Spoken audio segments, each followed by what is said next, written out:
name is Charles Wagner. This is my intern, Lee Brackman. He's from Catawba College. We're under the direction of Slavko Komornitsky. And so in our lab, we work on drug discovery and preclinical pharmacology of natural products. So by extension of that, we did a project this summer entitled Impact of Astringent and Bitter Phenolics from Oats on Glucose Metabolism. So let's talk about the therapeutic application of oat natural products. So diabetes type 2 affects 400 million people globally, and it can be prevented through proper nutrition and exercise. So oats factor into the nutrition half of that spectrum. So treatment involves insulin replacement to transport the glucose, which is otherwise left in the bloodstream after meals. So this summer, we decided to test the hypothesis that oats can help regulate glucose absorption and could possibly lead to an increased quality of life for diabetics. So more about oats in particular. So they're one of the most effective foods for preventing and managing diabetes. They're associated with reducing postprandial glucose rise, or PPG, and we'll talk about that on the next slide because this is really key to this study. They're also associated with reducing insulin responses, improving insulin sensitivity, and maintaining glycemic control.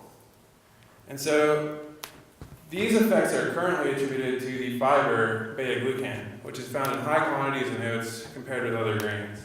Part of how our study will differ is that our effects are not necessarily attributed to beta-glucan. So postprandial glucose rise. So you can see on the graph labeled low GR food, that would mean glycemic response food, something like oats. You have a gradual increase in blood glucose, and the insulin follows suit without crashing below a 0 level afterwards. In a high GR food, not to be a bummer, but like all the cookies, all the good stuff, that causes a spike in blood glucose, which is very inflammatory to especially the eyes, the joints, and then you crash below 0 afterwards. And so the insulin follows that, but does not dip below 0. So really the negative effects of postprandial glucose rise are inflammation, cardiovascular disease, neuropathy, blindness, and bone and joint problems. So our research goals and hypothesis were 1, to quantify changes in glucose absorption following the in vitro digestion of the oat samples. 2, to determine bioactive compounds and oat varieties that are most effective at inhibiting glucose absorption. So really, we wanted to see how these natural products, likely high in phenolics and alkaloids and beta-glucan, will be effective in inhibiting this postprandial glucose spike and hopefully preventing the absorption of inflammatory glucose. And this is a large-scale study, over 100 cultivars, and Lee's been working very hard this summer, so I'll turn it over to him.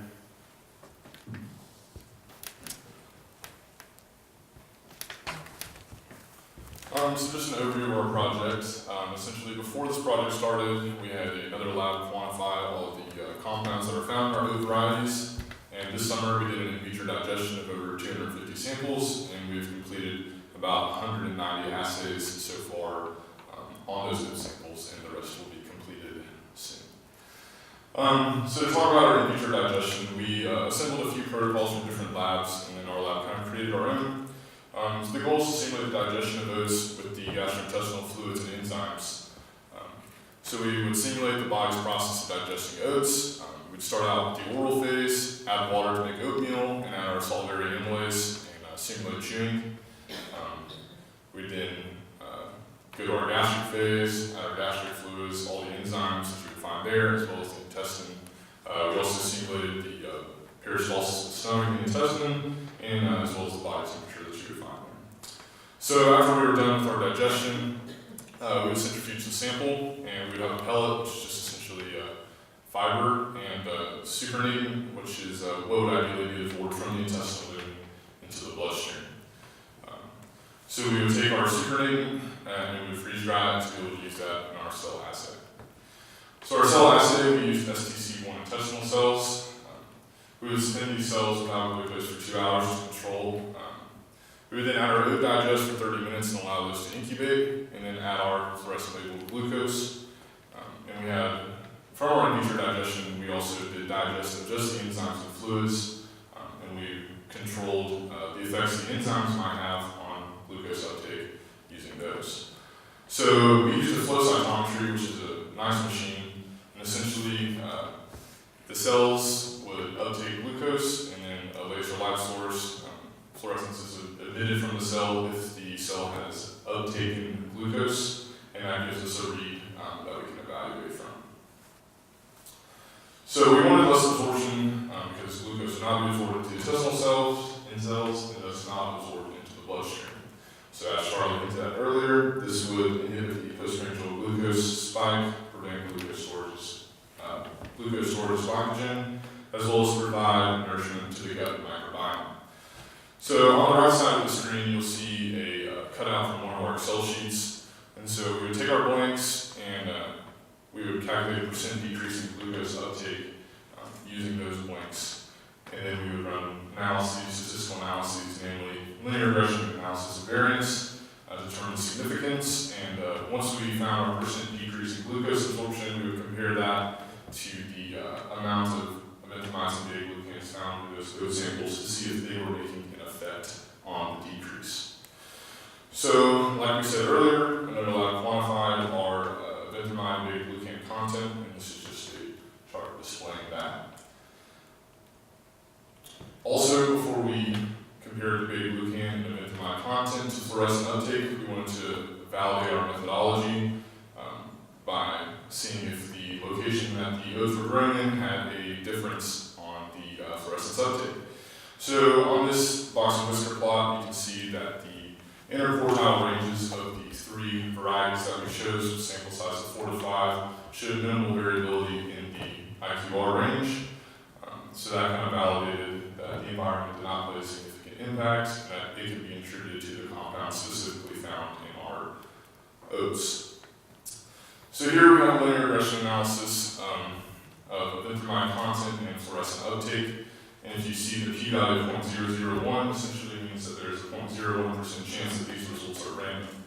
Something also to take notice of is that the compounds with extremely high erythromycin content, nearly 100 and 150 on the x-axis, showed significant decrease in fluorescence uptake, validating our hypothesis. Pictured here is the linear regression of fluorescence uptake versus beta-glucan, and you can see there's no significant difference and no trend in the data. So that goes against common thought that beta-glucan would be the main contributing factor in inhibiting glucose uptake. So in conclusion, we successfully completed our Vitro Digestion on 222 cultivars. Our cell assay has been performed on 182 cultivars, and like I said, will be completed soon. And we found a statistically significant correlation for the erythromycin content and glucose inhibition. So our future directions is do an in vivo mouse model to track the postprandial glucose in mice. So we would take their blood sugar levels at time increments and see if the curve would be similar to the low GR food that Charlie described earlier. We'd like to do a more extensive quantification of metabolites in oat samples to see if there are any other compounds that may be affecting glucose inhibition, ferulic acid, more alkaloids, things of that nature. We'd also like to do protein quantification of glucose transport proteins to see if the oat samples are causing genetic differences in the cells, so we can quantify insulin, glucagon, other hormones as well to see if that is making an impact, as well as possibly map the oat genome to assist breeders in breeding more effective oats higher in erythromycin content to aid diabetic patients and people with hyperglycemia. We're at question number 3, and we're really easy to talk to if you want to come say hi. And here are our citations. Thank you very much, and I'm assuming there's not any questions.